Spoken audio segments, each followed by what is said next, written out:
Hello everyone. Welcome to Mask English Tutorials. English is facile now.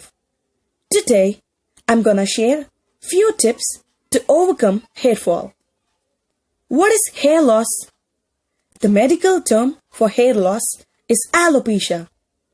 Alopecia can be temporary or permanent. Approximately 50% of women and men experience alopecia at some stage. Reasons for hair loss.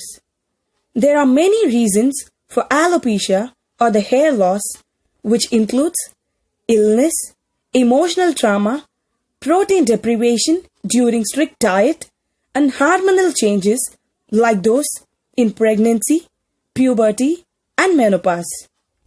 Results of sudden hair loss. Mental disorders such as anxiety, depression, social phobia, post-traumatic stress disorder, and suicidal thoughts are increased among alopecia patients. Remedies for hair loss. There are hundreds of natural and artificial remedies for this.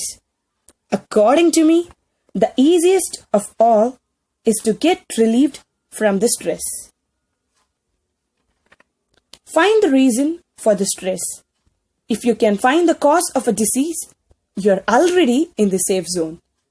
Start doing the things that you like and the things which can make you happy. Laughter can help you to improve your immune system, so laugh more. You can even dance, sing, exercise, spend time with friends and family, eat well, take good sleep, be calm, and take a deep breath. That is it. It is not the hair that decides whether you are beautiful or not. It is the heart that decides it. So be cool. See you soon in the new video with a new topic. Please do like, share, comment, and subscribe to our channel, Mask English Tutorials. Also click the bell icon for instant notifications. Follow us on Instagram, Facebook, and ShareChat.